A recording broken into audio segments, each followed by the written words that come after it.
So I just want to welcome everybody to our workshop today, D2L, everything you need to know about online learning, sponsored by the TRIO program. I'm Kim Boyson. I'm an advisor in the TRIO program, and we've got Tom Ty here as well. He's our director. And we are a program that works with low income or first generation students or students with disabilities. So if anybody wants to check us out, we'd love to work with you.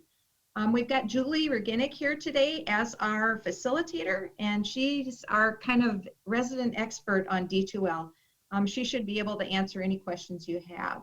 And she did mention the chat. If you do have a question during the workshop, just write it in the chat, and Julie will try to relay that to Julie and get that question answered. So without further ado, Julie, you want to take over? Absolutely. Thanks, Kim and TRIO for inviting me. I always enjoy doing these types of sessions, helping students get on board and get going and see the light bulb come on and that sort of thing.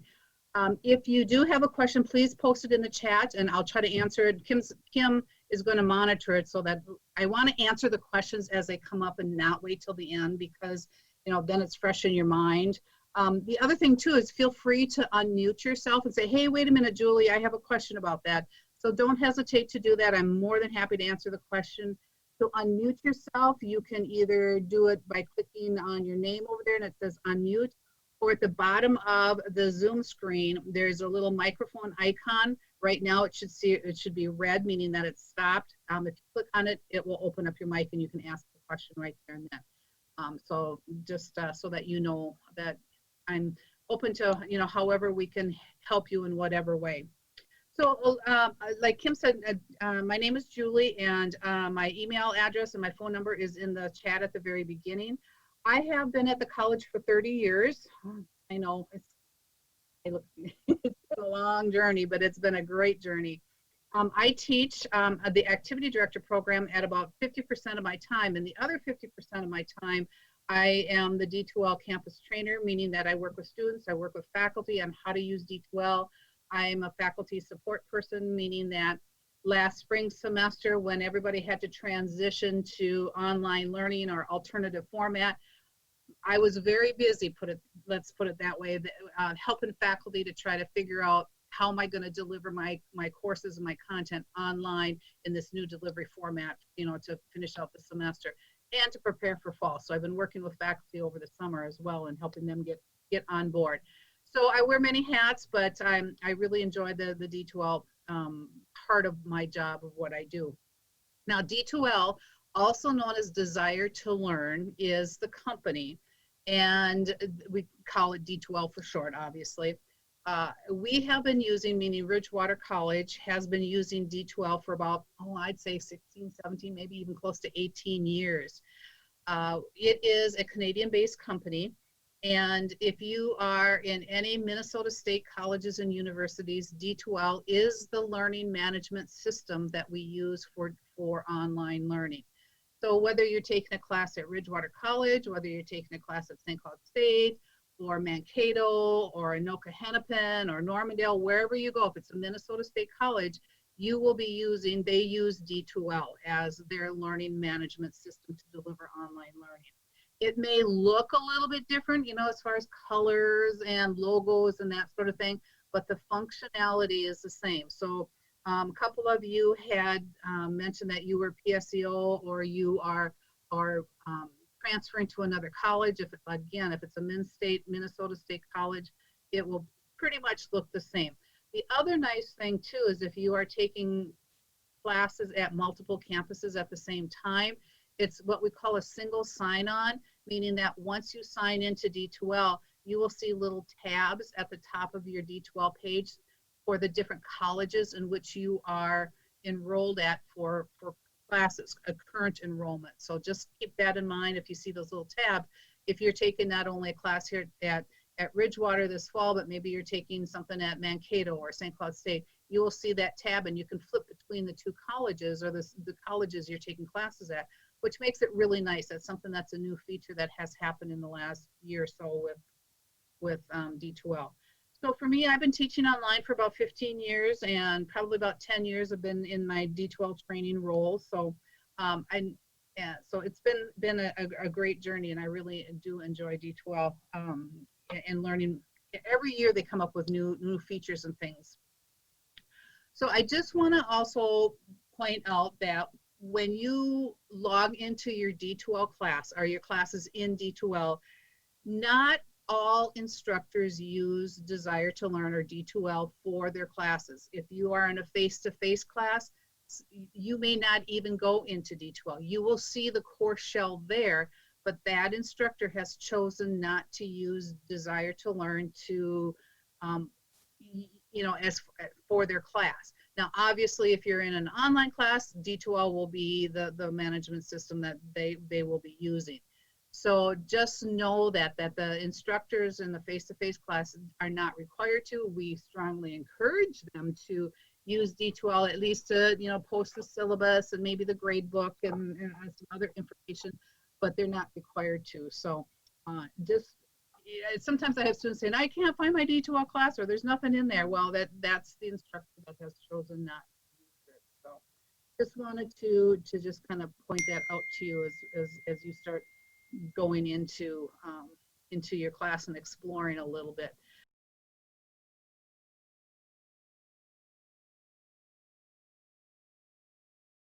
So with that being said, I'm going to go ahead and share my screen, and I am going to pull up the college webpage. Kim, thumbs up if you can see my page. Okay, good. Okay, so when you log into Ridgewater.edu, I'm hoping most of you have been at that point and have gotten in for various reasons, whether it be applying to the college or what have you. But the key area that I want to point out here is the login option right here. And you may have been orientated to some of the other things on the college website and that, but I just want to point out this is where you're going to log into D2L Brightspace. This is your login to your classes. This is your email, your e-services where you look at your grade reports, your financial statements, and that sort of thing. And then I also want to point out to the Star ID link. I know all of you should have a Star ID because you need to have it to get into your course. So you have to remember to check your email, okay? Your email, because Star ID, I believe it's every 90 days, you will be required to reset your password, okay? I get emails and phone calls from students saying, I can't get into D2L, it's not working, it won't let me in. And the first thing I say is, have you gotten a notice about needing to reset your Star ID? So pay particular attention to that. If something's not letting you log in, whether it be D2L, your e-services, whatever it might be, check your Star ID and you can go right here to the Star ID link and then you can reset your password. So keep that in mind, okay? So if that does not work for you, that usually is the culprit as to why students can't get in, because their Star ID has expired. So more than likely, if you're with us spring semester, you will have needed to reset your Star ID password at that time. Okay, so we're going to go ahead and we're going to log into D2L. And you're going to sign in with your Star ID password. So you're going to need to know your Star ID password. So write it down, do whatever you need to do to remember, because you're going to need it for emails, you're going to need it for your e-services, you're going to need it for D2L. So you're going to go ahead and sign in with your Star ID password, and you just type it in here. Mine is auto save, so when you sign in, it will ask you, do you want to save your password? So I would suggest you could save it so then you don't have to type it in each time. So your Star ID and your password is what you need to log in. So when you log into D2L, into Ridgewater College's D2L platform, this is your landing page. This is the very first page you're going to come to, okay? And so what I would really recommend is you pay attention to any announcements on this page, because this is college-wide announcements, when financial aid will be distributed, when certain things are happening college-wide. It's not for your class or for a particular department or student area. It's college-wide. So just make sure that you read any announcements that are posted here. Sometimes they're there for a week or two. Sometimes they rotate quite often. One of the things that, before we even get started, I want to point out to you is this Pulse app. I don't want to scroll too fast because I know it gets kind of crazy. So the Pulse app, you can download it from either the Apple App Store or the Google Play Store. And I would highly recommend you do this. It's a great organizational tool for you as the student. When your instructor posts announcements, when they submit a grade for a particular assignment for you, when something is due, you will be notified on your phone through this Pulse app that, oh, in 2 days, this quiz is due. I have to remember to go in and take this quiz. Or, oh, I can scroll and I can take a look, and oh, I got 100% on that paper assignment that I had to do. So it's a really great tool to kind of keep you on track, notified of things that are going on. So the Pulse app, what you will do then, I believe you sign in with your Star ID, and then it will automatically connect you, and you will see the classes that you have registered for and have access to on your Pulse app. And so it's really a great tool. It's a great way for you to stay on top of things so that you don't miss any assignments or you don't miss any due dates. So be sure to download that Pulse app. And this instructions right here is available to you when you get logged into D2L. So it's not like, oh, I got to quick read this. So it's there for you to look at and read as you once you get logged in. The other thing I want to draw your attention to on this home page, and this will always be here, are these student help videos. Now, they're recording this session, but if you get to the point where you say, oh, I can't remember what Julie said about assignments. How do I submit an assignment? Well, here's a link to a little short video, and these videos are anywhere from like 2 to 3, 4 minutes long at the very most. So you can click on this link. Some of them may open in a new window.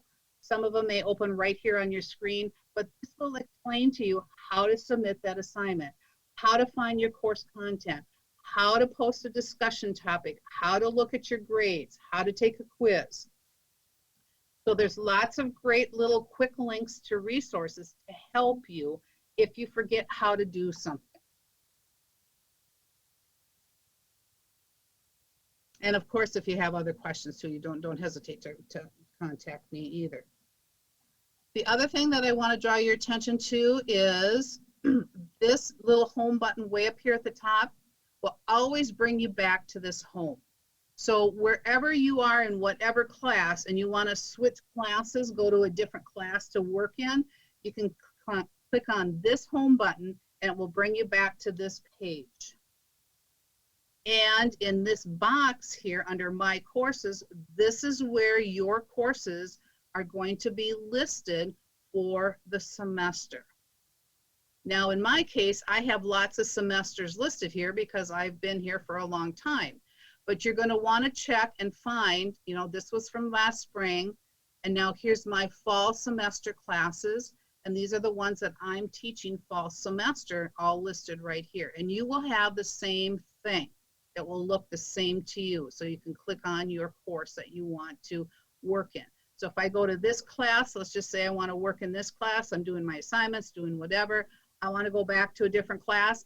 I click on my little home button and it takes me back to my home page again, and I can go to a different class. So little key thing right there. Couple of little notifications on the little nav bar up here. You can send some emails, instant messages, or an email to classmates or to your instructor if you have a question about assignment. So there's that option right there. The same with, this is like a little text messaging option that you can text back and forth with other classmates if you have questions or you happen to know that somebody is online working on an assignment and you see that they're online. You can text them, say, hey, hey, Kathy, I don't know, I don't understand this assignment, do you? And so you can kind of communicate back and forth with your classmates and your instructor as well. The other thing that I wanted to point out to you is your name is a blue link. If you click on that, this is probably the biggest thing I want you to know is the notifications. And here again, you have that information about the Pulse app. But if you are a person that would prefer to have your email go to your personal email, this is where you can change your email settings. Right now, it's defaulted to be at your Ridgewater email, and you can change it to your own personal email. So if that's what you prefer, so that you get the notifications that you want, then make sure that you go in and change that. The other thing that's under your name, and sometimes some of the instructors have you do this, is a profile.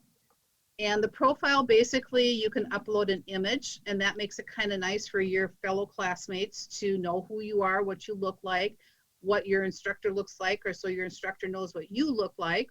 You can add any kind of social networks that you might have, a Twitter account or a LinkedIn account, Facebook, contact information, your background, your personal information. You want to be very careful and making sure that it's the appropriate information for your fellow classmates. So that's your profile. You can add that. One of the things that you will see as it comes up when we look at the discussion, the picture that you add for your profile will pop up in the discussion thread as well. So you can kind of connect with your virtual classmates and seeing, oh, that's what that person looks like. Or I remember seeing that person on campus or whatever. So it's kind of nice to have a picture there so you can kind of relate to your other classmates. And then the account settings would be the other feature that you might want to use. The biggest thing that I encourage students to use, because a lot of my students are located across the United States in many different time zones. So you can set your time zone. Right now it's defaulted to Central Time Zone. But if you are going to be in a different part of the world or different part of the country on vacation or whatever, or maybe you are, those of you here, you can set your time zone so that it matches up with due dates and time frames and that sort of thing, so you don't miss out on any due dates. But first, before I do that, I want to mention a couple different things about browsers and what browser to use with D2L. Browsers is what's going to go in and connect with D2L and display things. My suggestion would be either to use Chrome or Firefox. They tend to play the best with D2L. If you have problems with Firefox, maybe if your instructor has a video that they need you to watch and you're having problems downloading it or watching it, try a different browser. Sometimes that's the solution. If you tried in Firefox and it doesn't work, try Chrome. So you want to download both of them. I would not recommend using Edge. And Edge is a browser that comes with the Microsoft package. When it first came out, it didn't work very well with D2L, and so I really don't recommend it. It may have gotten better. You can try it. I think in some cases it works okay. But just so you know, before you reach out to the help room, help desk, or your instructor or whatever, try using a different browser first. And that's usually what my suggestion will always be if something isn't working. So just an FYI for you. If you are using a Chromebook, you may want to check with IT. If you have issues or troubles with Chromebooks, you might want to check with the IT department. Sometimes there's some settings that they need to do or links or whatever to make it work and connect with D2L. So just kind of a little side.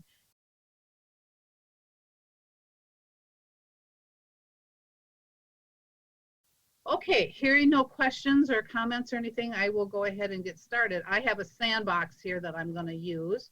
And what I did is I copied in one of my courses so that I can kind of show you from an instructor's point of view right now, but I'm going to switch over to a student view what it looks like. So what you want to make sure that you do, and I'm going to switch over to a student view. Julie, Yeah, go ahead. we had just one comment. I don't know if you saw that. Oh, no, I don't even have my chat open, so Okay. go ahead. Someone is using the new Edge and it reads to him, whatever Yes. that, yeah. Actually, it doesn't matter which browser. Well, I take that back. I think maybe Edge might have that screen reader option, but I'm going to show you also, we have a software that Ridgewater College has purchased called ReadSpeaker.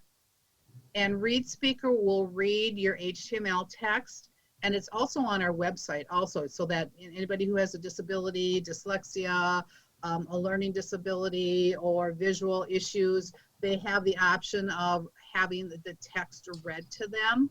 And I'll show you what that looks like in a little bit. But we do have that technology for the text-to-talk option.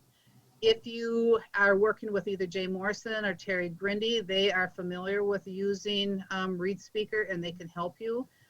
We also have the option of Doc Reader, which will read documents, and I can show you what that looks like in a little bit as well. So, yes, Edge. Some of these new browsers might have that reading ability, and I believe if I go back to the home page here, I think there wasn't there under the videos here. Thought I had saw something instant message. Oh, read aloud extension for Chrome. So I'm thinking that might be one of those options for reading the text. So, and those features are really nice because it reads to you. If you are kind of a auditory learner and a visual learner, sometimes people like to read and listen to it at the same time. It adds a little, it makes it a little bit more user-friendly and easier to learn. So. Okay, so I'm actually in a class, and I know I'm in a class because I have this title up here. In your case, you would have something like Nursing 1101 or Communications 1210 or something like that. So this is just my sandbox, my play box that I use to do demonstrations with. Now your instructor may have a certain picture up here or what have you relating to the class. So here again, we have that announcement page. All the instructors use the announcement page. And once again, I would strongly recommend that every time you log into your class, take note of what's on this page. I use this page, this announcements, to continually communicate with my students. Every Monday morning, they will expect a message from me. What's due today, what's due this week, what's due next week, any specific information relating to the topic we're talking about, any specific, maybe there was a news article or something out on YouTube I found that I'll post. So you want to pay attention to this announcement page. Generally, and when I work with faculty, I tell them their very first announcement, the very first part of the week should be a welcome. Here's what you need to know about the class. Here's how to start and that sort of thing. So that's why it's important to read. You may also find on this course homepage your instructor information. How to get a hold of them, their phone number, office hours. It will all depend on what your instructor will put up there. You will also see a calendar, and you can expand or collapse, the calendar if you want. Okay, so I'm going to go ahead and go to the calendar. So you can actually go to the calendar and you can take a look at what things are due, what things are coming up in the next week, 2 weeks, whatever. And now you can see I'm into September and August. I've got some things on the calendar that will be due. So it will also, I believe, sync with your Microsoft calendar, so you can kind of keep track of your tasks and tests and when things are due, okay? Now I'm on this calendar and I want to get back to that course homepage where the announcements are. How do I do that? How do I get back there? How do I go and, where that announcement was and all that stuff? I can always click on this title of the course And there I am. I'm back at that home page of this class. Again, the little home icon up here takes you back to the general overall landing page. I'm specifically in this class. So here's the calendar option. Again, you can take a look at that. And then your instructors may have other, these little boxes are called widgets. They may have other information. Maybe if they are using, for example, Cengage or McGraw-Hill, and they're taking you out to their website, there may be a link directly on this widget. So you want to make sure to read the announcements, because hopefully there will be directions for you. If there's any information in the syllabus on how to, how to access your textbook information and that sort of thing. So make sure you read that syllabus very carefully. So this is your home page, and I'm going to go back to looking at looking at it as a student. This is what we call the navigation bar. Materials, communication, assessment, resources, and help. So under each one of these are specific areas that you will need to access. Under materials, here again, you can get back to your calendar. Some instructors use checklists. Now keep in mind, as I go through these, your instructors may or may not use all of these features. So just know that every instructor is going to be a little bit different in the different classes that you take. The content is a definite, because that is where all the content information for your class is going to be located, is under content. So I'm just going to go ahead and click on content, and we'll come back and take a look at that in a little bit. Communication, if we click on communication, if I want to go back to that or look at just the announcements, I can click on just the announcements. And as you go through the semester, you will have all of the announcements listed here. You can go back and say, oh, where was that she said that? I know it wasn't an announcement. So then you can go back and look at all of the different announcements that your instructor posted. And the most recent one will be at the top. So if there's something that you can't remember what it was or what you were supposed to do, and you know it was in the announcements, you can go back and take a look at each one of those. The blog, most instructors don't use the blog or the chat. The class list, discussions, you can use your email here, and then the virtual classroom. So I'm going to come back and I'm going to go through each one of these in a little bit.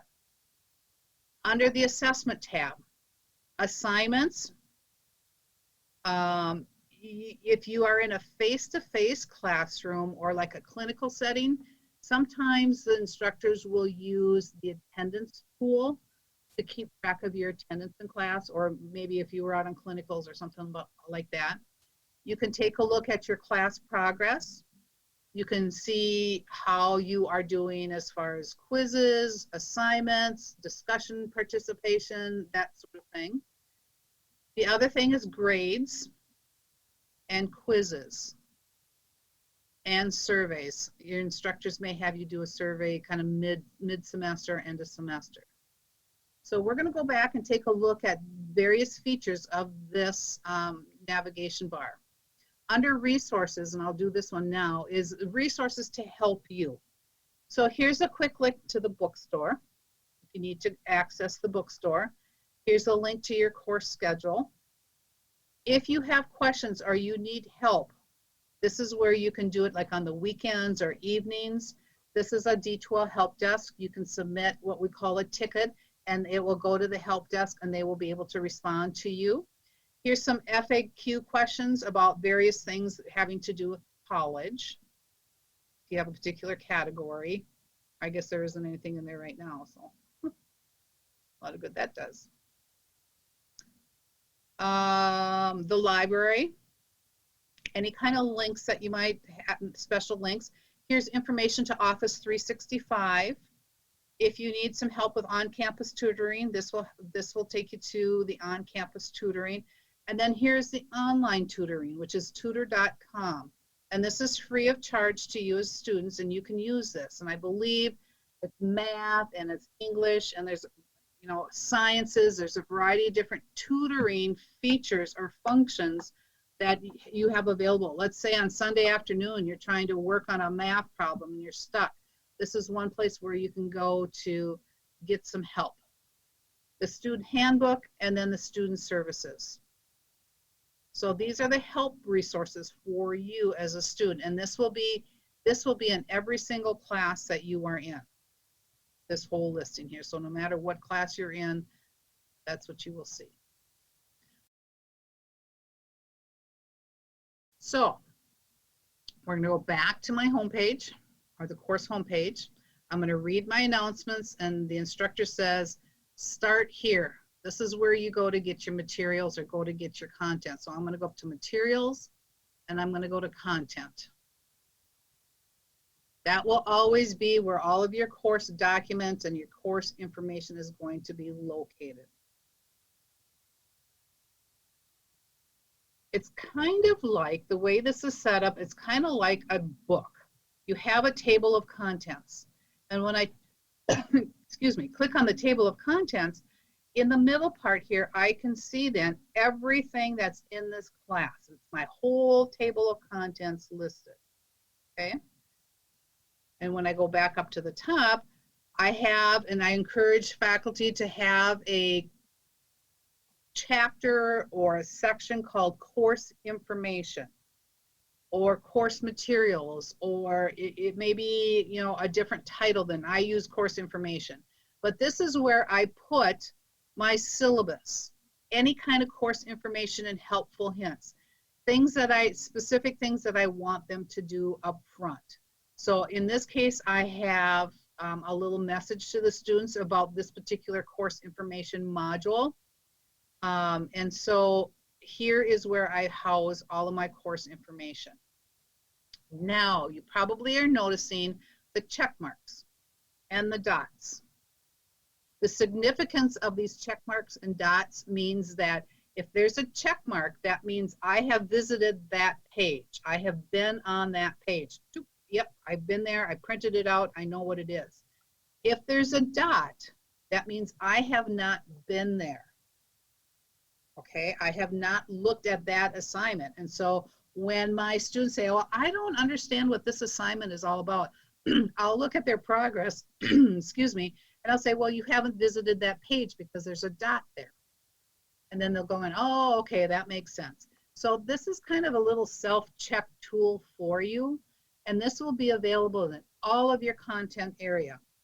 A check mark if you've been there and you've visited, looked at that page, printed out the syllabus, or if you have not.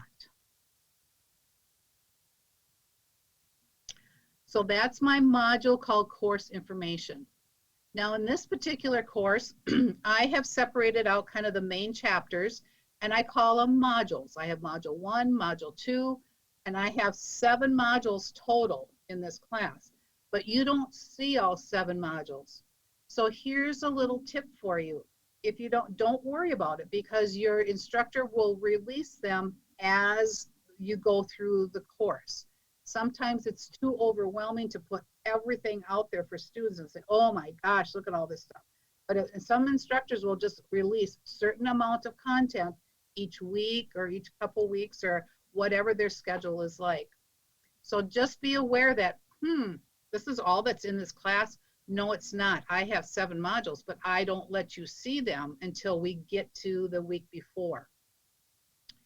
So to access the content for my module 1, I'm going to click on that blue link, and now I'm in module 1, okay?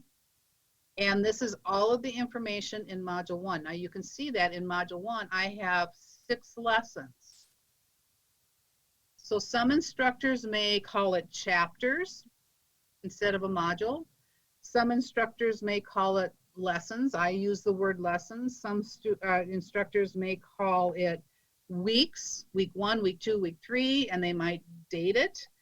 Some may call it units, modules. So just know that every instructor may be a little bit different in how they line and lay out their course content. So in my case, I've grouped it together in one module and then kind of sub lessons within this module. So I kind of separated it so it's not so much all together. So you can see that in this lesson 1, as a student, I haven't visited this checklist. I should, because it's a checklist. It's something from my instructor that says, here's the things you need to do for this week. I've gone to the readings because I've got all my little check marks. In my lesson 2, I haven't read or accessed these 2 documents, but this one I have. So how do I get to these things? Let's say I'm going to start with lesson 1. It's the first week of class. I'm going to just go ahead and click on the blue link, and it's going to take me directly to that document. And it's a PDF. Did you notice that when we were back in this link here? It's a PDF document. It will tell you if it's a PowerPoint or Word or Excel spreadsheet or whatever it will be. It will tell you what type of a document it is, and that's very helpful to know. So I'm going to check on that, click on that blue link. It takes me to my checklist. So what I probably want to do is print this out, okay? And you can print that out, I believe at the very bottom. You can download it if you want to as well and save it to your desktop if you want. I'm going to move my camera or my video things over here. Okay, so so there's my checklist. Now to navigate, if you go back to this lesson 1, here's my checklist. That's the first thing I looked at. How do I get to these next ones? So I can either come back to here and click on it, or if I'm in this checklist, there's a couple different ways I can do it. I can navigate with the forward and back arrow. I can go to that next page, and there's that next page. It's some reading that I have to do. I can go to the next page.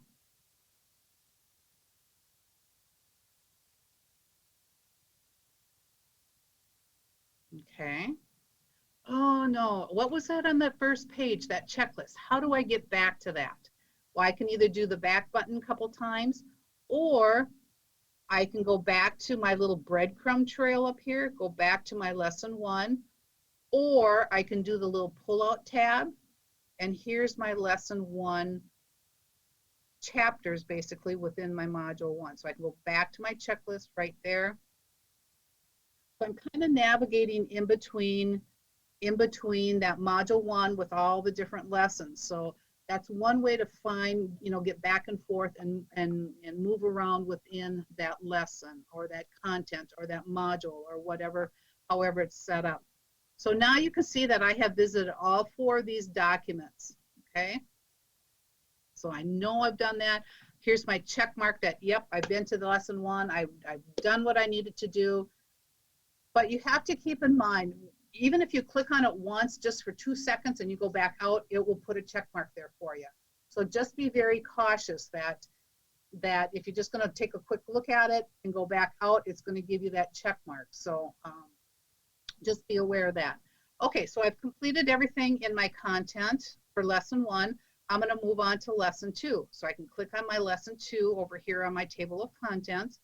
Now I'm in lesson 2. You can see that right up here at the top. And here's my checklist. I haven't looked at that, and I haven't looked at that, so I'm going to go ahead and click on my lesson 2 checklist. This is what I've got to do for this week. Okay. I want to look at that next document that was in there because there's 3 things. I can use the forward and back button. I can go back up to the breadcrumb trail, or I can pull this little tab out and go back to my checklist. I can't click on these, can I? In module 1, I could click on these because they were blue, but I can't click on these right now. Was there a comment in there? I saw something pop in. Okay. So in my module 1, if you remember, I could go ahead and access all of this content because they were blue. But in module 2, I can't do that. I can't click. How come? Well, one of the things you have to look at and remember is, look at this date right here. It says August 31st. It begins August 31st.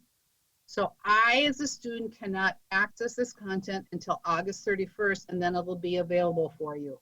So sometimes faculty will have everything laid out, but have it all timed on a weekly basis maybe. You will be able to see this, and sometimes I get comments from students saying, oh, well, I tried clicking on it, but it won't let me. And then I always say, what date does it begin at? And it will tell you here in the table of contents, and it will also tell you right up here. This is when you will be able to access Module 2, August 31st at 1 o'clock in the afternoon. Then all of these will become blue and you will be able to access that. So don't get freaked out when you see, well, I want to work ahead. Well, I can't get into this. How come? That's usually why, is because it's dated. So materials, content is where you're going to find all of the content you need for your course.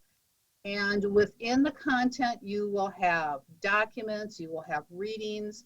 Oftentimes, your instructors will put in videos to watch right within the content here itself.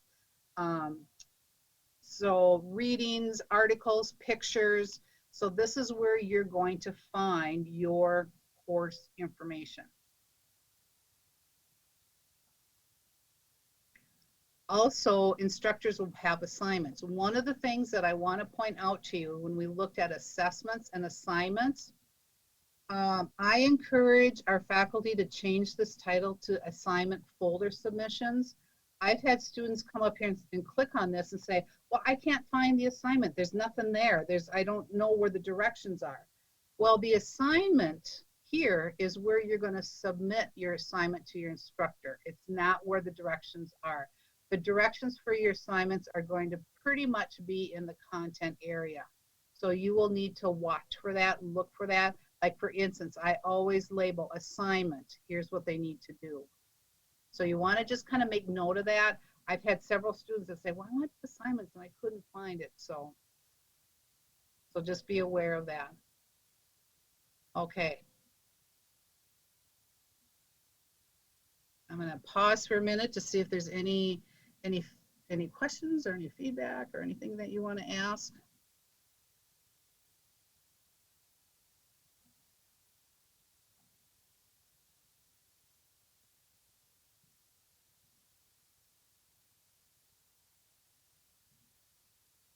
Okay, well then we'll go on to the communications. Communications is a way, all of the communication tools in D2L are located here. Announcements, I showed you that before. When you go to announcements, it will take you back to all of the announcements that have been posted in the class. Right now it's set to 50. You can change that number to only show 10 per page or 100 or 200. 50 might be probably the most average. As you're getting closer to the end of the semester and your instructor does a lot of posting of announcements, you might want to reset it to 100 just to make sure that you see all of them. So just kind of keep that in mind. Okay, so that's announcements. The other thing that you will probably use most is class list. And unfortunately, I can take you into an active class and show you the class list, but all of your fellow students will be listed here, as well as your instructor or your teacher. Okay, so what you can do here then, and what you are able to do then is see who's online. You are able to email them from this location. You are able to text them at this location through the instant messaging in D2L. So that is under the class list. It's kind of nice to be able to see who is online, who's doing things, being able to communicate with your virtual classmates. Maybe you might have a class where you're working with a partner in the class, and this is one way you can communicate with your partner or a group of people or whatever the case may be.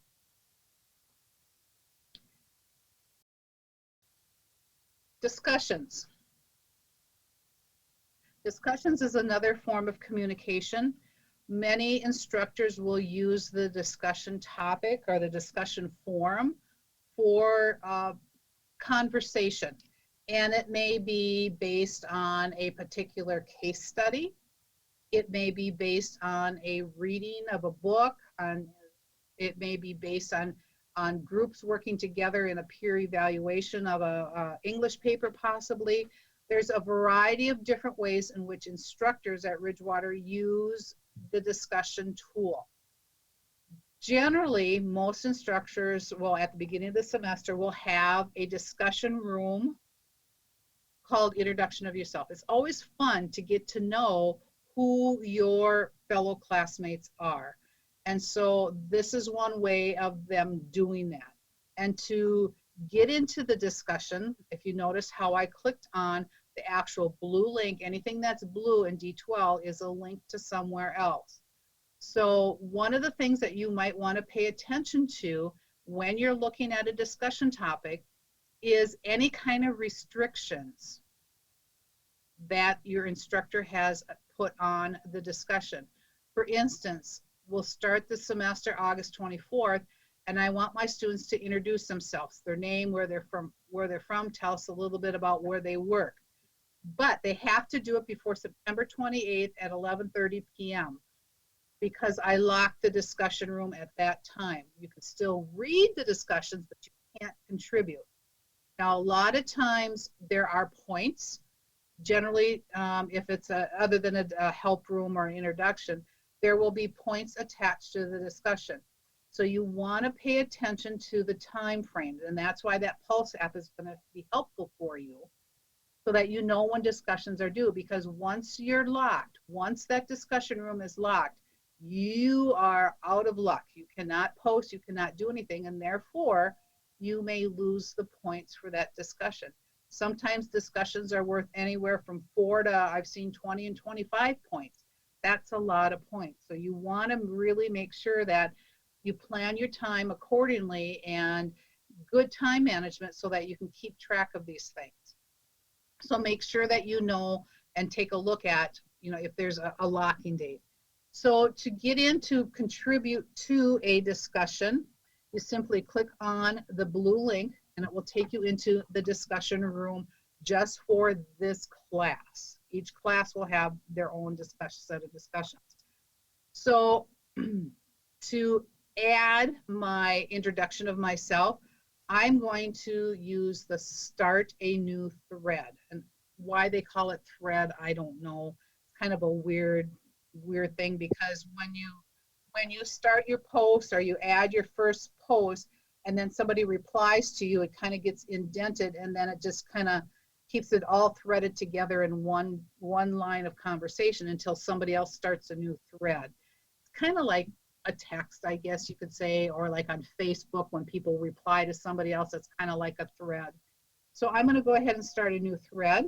Basically what it's going to do is going to pop up a new window. It looks very similar to an email, and I'm just going to go hello, and I'm just going to put in, I'm not sure if you can see this or not, but and I'm just going to go post. Were you able to see, Kim, were you able to see the thing that I did? Yeah, okay.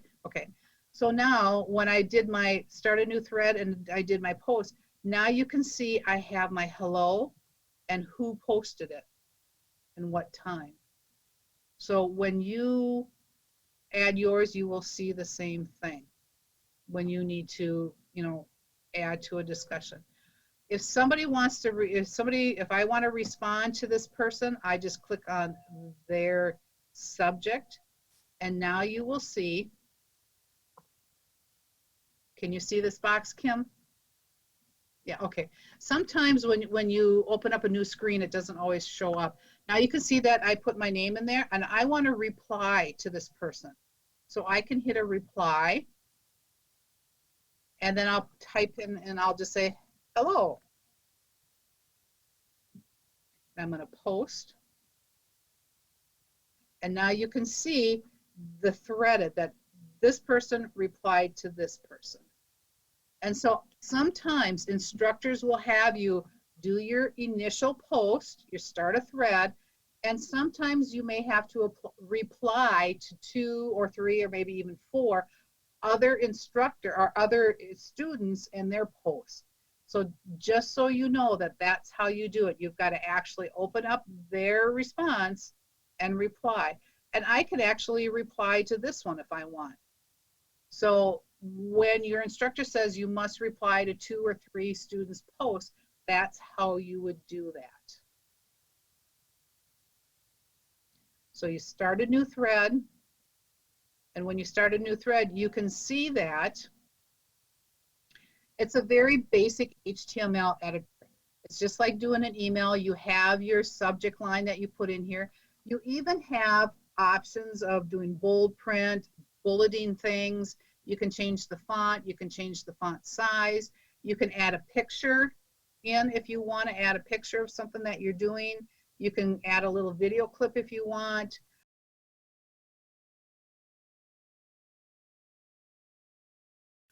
You can also add an attachment. So if there's a document you're working on or something you want to share, this is where you would add a file. It's very similar to adding an attachment to an email if you've ever done that. So adding an attachment, you just go and take a look at where do I have that attachment saved? Is it in my OneDrive? They don't use the group locker too much or the locker. So it's either usually the computer or the OneDrive. So right now I'm going to go ahead and click on my computer. I'm going to click on upload, and then I'm going to go out to my computer on my desktop, and I'm going to grab the document that I want to upload. So I'm just going to go ahead and just grab this one. It's a PDF. I'm going to open it. There it puts the document right there, and I'm going to add it. Now you can see right here I've added a file to my, oh, I can spell hello today. And when I post it, now you can see that in that original post, here's a little paper clip. I know that there's an attachment attached to this. So when I click the hello, I open that link. Right there's that attachment that I included. So the other students of the class can see my attachment and open it up and access it. So you may be doing some peer reviews, you may be doing some sharing of information. That's how you would attach a file to your discussion post.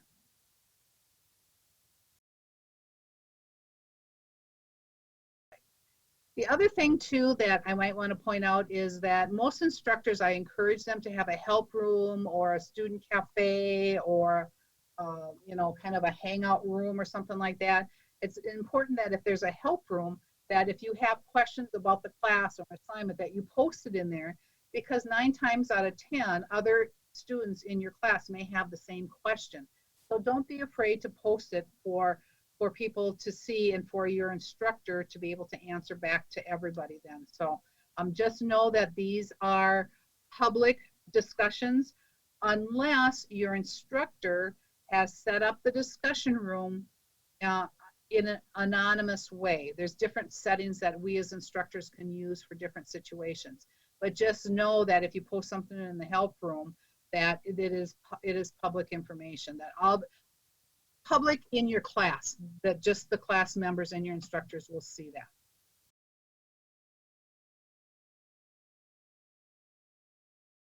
And then the virtual classroom. I'll talk a little bit about the virtual classroom. This is kind of a newer feature that D2L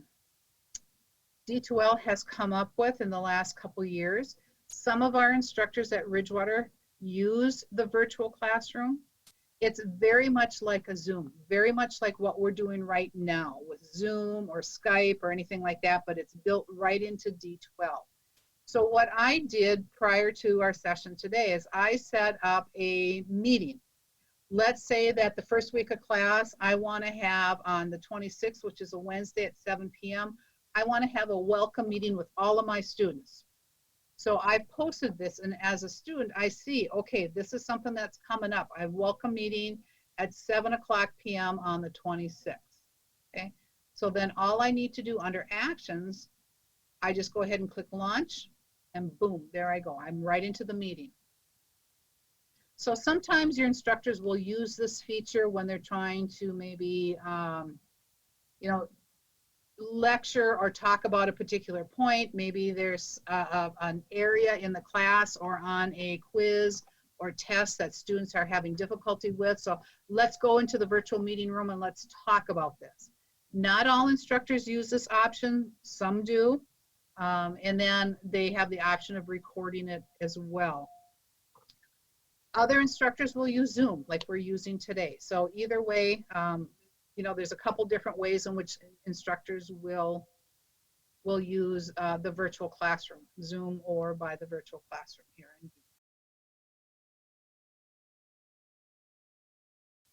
Okay, assessments. This is a big one. Lots of things under the assessments. And we're first going to take a look at the assignments. Now, as I mentioned earlier, the assignments is not where you find your assignment directions. The assignment is where you're going to submit your assignments to your instructor. So I'm going to go ahead and click on assignments. And here's a little hint for you guys. Print this page. Just do an Alt and then File, print this page out. Reason being is this, and this is only the assignment piece of it, is that you will know then what each assignment is, and you will know the due date. When is it due? This is a great checklist to go through and check. Make sure that you, oh my gosh, I got something that's due on the 7th already, on the 14th, whatever. So this will help you stay on track, and these due dates will also appear in your Pulse app as well.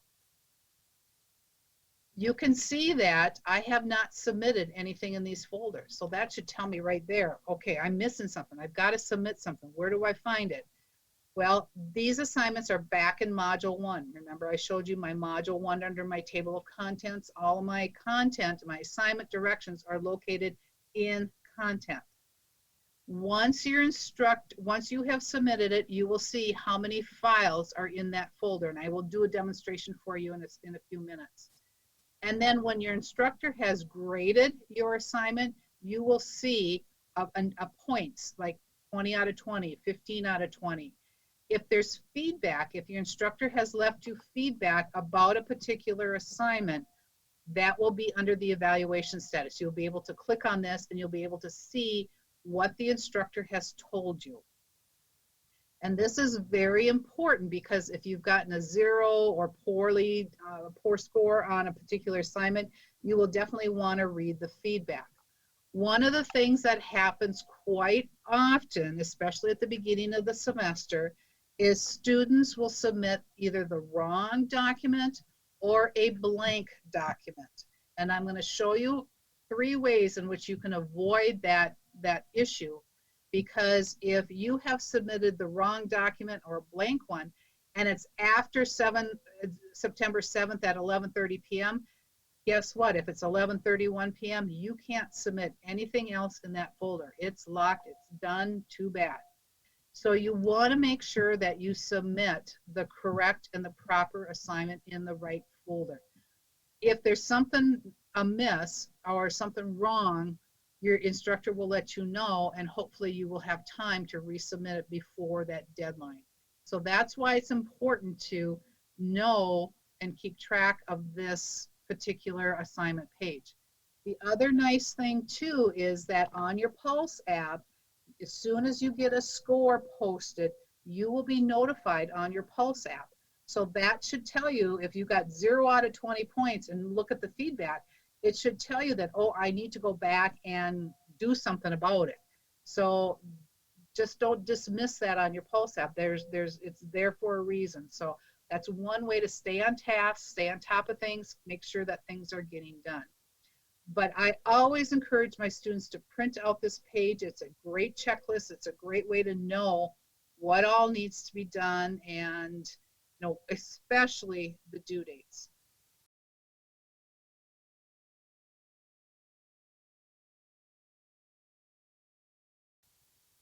So how do I submit an assignment? How do I get that to my instructor? What do I do? Well, I set up a practice folder here I'm going to show you. So let's say this is an assignment that I need to do. I'm going to go ahead and click on the blue link. That's going to open up another window. Right now I have no files to submit. I want to add a file. Do not type your assignment in this box. This is not what this box is for.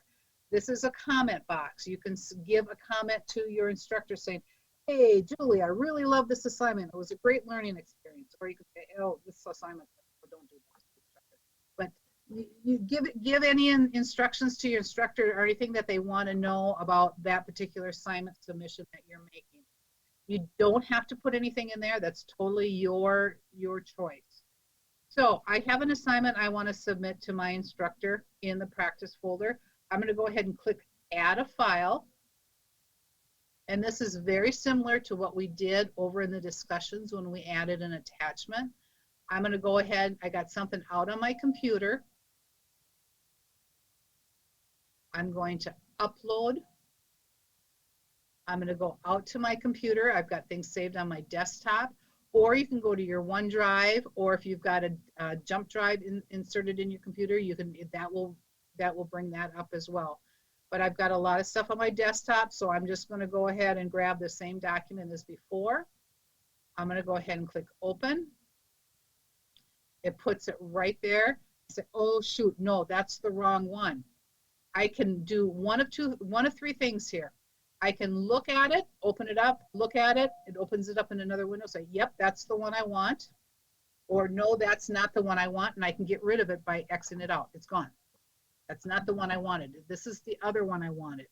So you can change your mind. This is where it's always good to double check to make sure that that's the correct assignment. So nope, that was the wrong one. I am going to, I guess I'm just going to go ahead and grab this one. Open it up. Yep, that's the right one. And I'm going to add it. I have not submitted it yet. I've just kind of done the preliminary steps. I've added it. I'm ready to go. I can add my little comments to my instructor if I want.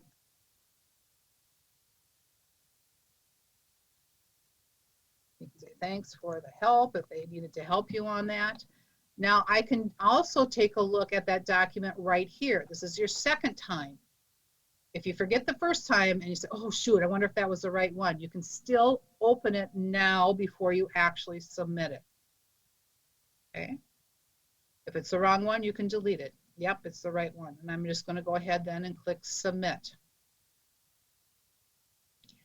What it does is, even though it says success, it's been submitted, here's that option the third time to take a look at it and say, is it the right one?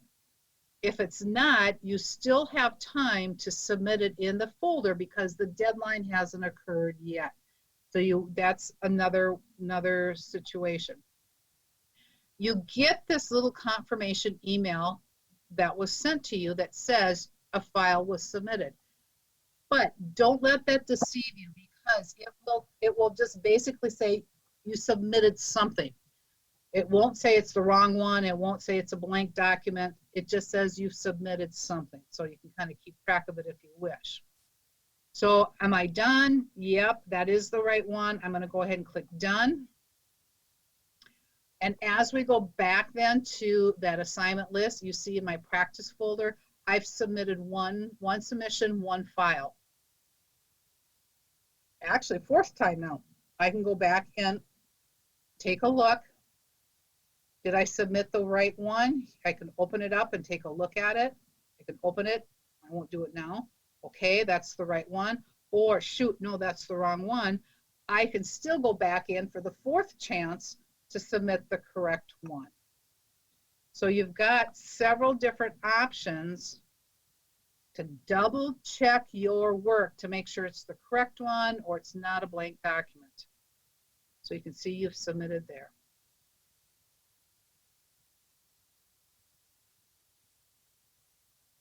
When you submit assignments, the D2L will accept PDF, Word documents, RTF, Excel spreadsheets, pictures, a variety of different formats of submission. So you may be required to, if you take a photography class, you may a photograph of something.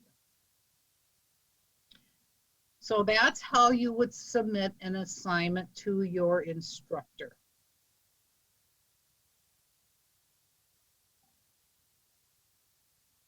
Assessments, we're going to go back to class progress. I won't be able to show you that because there's nothing open right now. There's nothing going on, but you will be able to see all your discussions, all your quizzes, all your content, all your grades, and how you're progressing through the semester. And I can show you that in a live class in just a minute.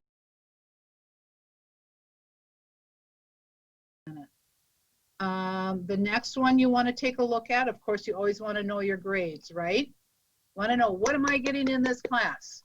So you don't need to be, asking your instructor. Just go to the grade assessments and grades, and you'll be taken to your grade book. Now, I told you to print the assignment page, but you also want to print this grade book page, because this is everything that you are getting graded on for that class. So here's all of the assignments that was on the assignment page. Here are the quizzes for this class. Here are the discussions that I'm getting graded on. So this is another good resource or good page to print and check off. As soon as the grade is posted, you will see it posted right over here under points. And again, when a grade is posted, you will be notified on your Pulse app immediately as soon as the instructor hits save or post what that grade for that particular grade item will be, whether it's assignments, discussion, or quizzes. So your grade book is where you can look at all your grades. And we even encourage faculty who teach face-to-face classrooms to at least use the grade book as well. So that way you have instant notification or constant knowing of what you are getting for grades on a running tally, basically. So that's your grades grade book, and you can print this out as well.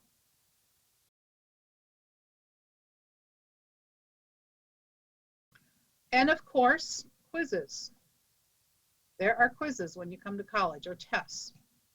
And your instructors, if they are using the quizzes, you will have a quiz list. Now you can see that I cannot take this quiz 2, quiz 3, or quiz 4 until this date. This is when it's available, and this is when it ends. It's typically, for me as an instructor, it's a week. So you may have different scenarios with different instructors, but just keep in mind, I can't access or take these quizzes until those given dates. But this one I can. So to take a quiz, I'm just going to simply click on the quiz itself. Now, because I'm just as a student, there is no start quiz here, but when you get into it, there'll be a big blue button that says start quiz. Okay. So it tells you a little bit of information about the quiz, how much time.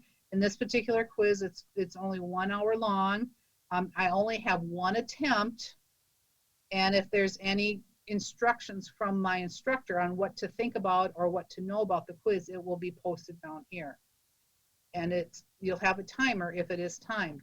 Now, some instructors give you 2 attempts or 3 attempts at a quiz, sometimes if they're practice quizzes. Sometimes they'll have a 5-minute time limit or a 1 hour time limit. It is all different. So you want to pay attention and make sure that you read this instruction page before you click start quiz. The other thing that you want to remember when you're looking at the quizzes is that if you have 1 attempt and that's it, you have 1 attempt and that is all you get. So when you're ready to take the quiz, make sure that you are in a good setting where you won't be disrupted, where you have good internet connection, you have a quiet area where you can study and you can concentrate on the quiz questions. Because with 1 attempt, once you start, you can't stop and say, oh, I better go throw in a load of laundry, or I got to go pick the kids up from soccer practice. Once that timer hits that allotted time, you're locked out and that's it. You're done. You cannot get back into that quiz. So you want to pay specific attention to, in order to be successful here, to, how many attempts, how long do I have? Lock yourself in a closet or a room and tell the kids not to come in, even if they're bleeding or whatever, to make sure that you have uninterrupted time to get this quiz done, because the time will move fast and you'll want to do well. So there are some programs that will require passwords, and that will be given to you, and you will need to put that in before you take the quiz. Some programs, I believe the nursing program, and I'm not sure how they're going to do it for this fall, require a monitor, which is a camera that tracks your movement when you're taking a quiz. So there are some other pieces that might be part of the quiz taking, that depending on the program or instructor. Hopefully your instructor will have that information and those instructions in the syllabus when it gets to be that time when you're taking a quiz, if there's any special things you need to do.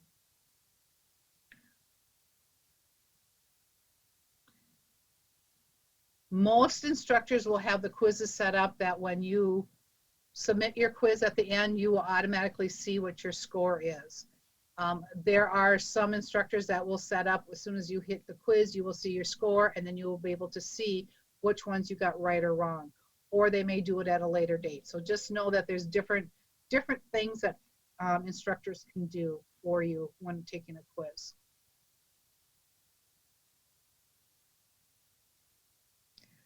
And then the last thing is surveys.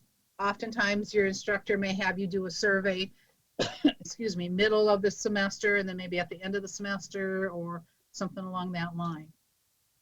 Okay, just thank you so much, Julie, for all the information, and we really appreciate your help. Oh, my pleasure, anytime. So good luck, everybody. Oh, I know a couple things I was going to just mention too, some tips for you with doing online. I think it's very important for you to make sure that you set aside time every day for reading, checking in on assignments, printing your assignments out, doing whatever you need to do. Make a to-do list and set aside time every day. I know it's easy to kind of say, oh, I'll catch up on Sunday night. Well, guess what? Sunday night football comes around and you're more engaged in that, and pretty soon the time flies and whatever. So you want to make sure you set aside time every day, at least to check in. So good luck, everybody. Have a great semester, and I'm here if you need me.